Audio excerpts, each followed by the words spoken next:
राधे राधे। आज मैं आपको अपरा एकादशी की कथा सुनाती हूँ।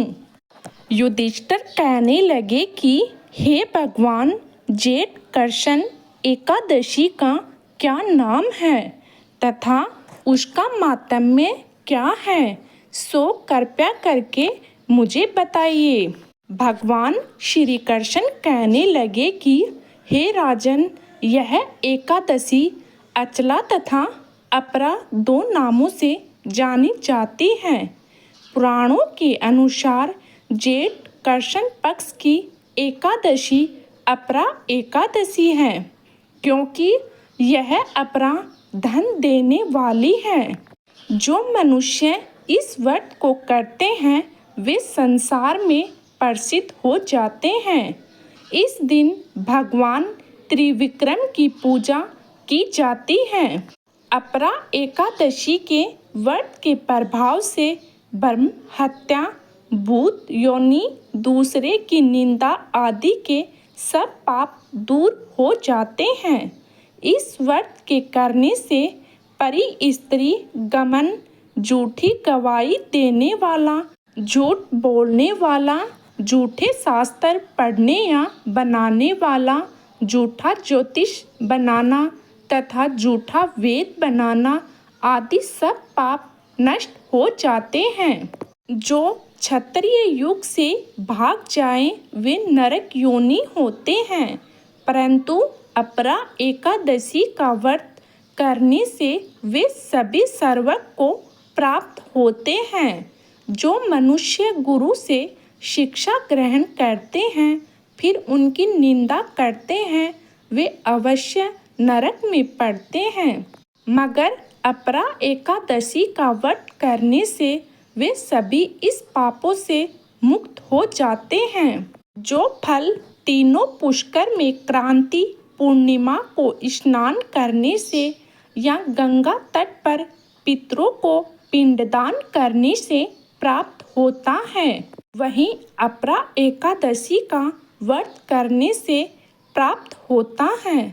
मकर के सूर्य में प्रयागराज के स्नान से, शिवरात्रि का व्रत करने से, सिंह राशि के बृहस्पति में योमती नदी के स्नान से, कुंभ में केदारनाथ के दर्शन या बद्रीनाथ के दर्शन, सूर्य ग्रह में क्रुत क्षेत्र के स्नान से, सर्वदान दान करने से अथवा अर्थ प्रस्तुता गोदान से जो फल मिलता है वही फल अपरा एकादशी के व्रत से मिलता है। यह व्रत पाप रूपी वृक्ष को काटने के लिए कुल्हाड़ी है। पाप रूपी ईंधन को जलाने के लिए अग्नि, पाप रूपी अंधकार को मिटाने के लिए सूर्य के समान, मर्गों को मारने के लिए सिंह के समान है। अतः मनुष्य को पापों से डरते हुए इस व्रत को अवश्य करना चाहिए।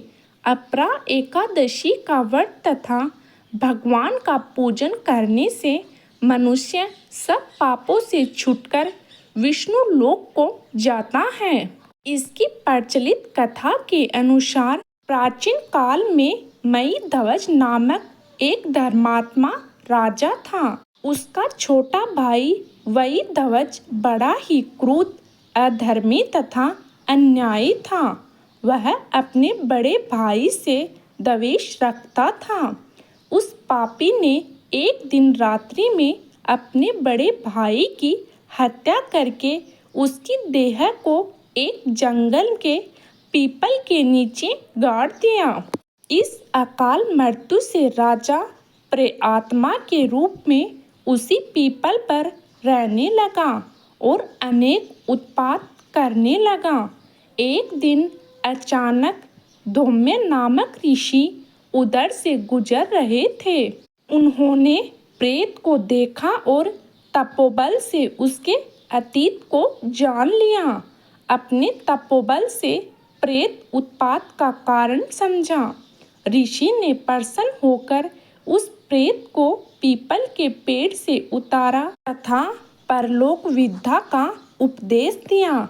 दयालु ऋषि ने राजा की प्रेत योनि से मुक्ति के लिए स्वयं ही अपरा अचला एकादशी का व्रत किया और उसे अगति से छूटने को उसका पुण्य प्रेत को अर्पित कर दिया। इस पुण्य के प्रभाव से राजा की प्रेत योनि से मुक्ति हो गई। वह ऋषि को धन्यवाद देता हुआ दिव्य देह धारण कर पुष्कर विमान में बैठकर स्वर्ग को चल गया। हे राजन, यह अपरा एकादशी की कथा मैंने लोक हित के लिए कही है। इसे पढ़ने तथा सुनने से मनुष्य सब पापों से छूट जाता है। बोलो विष्णु भगवान की जय।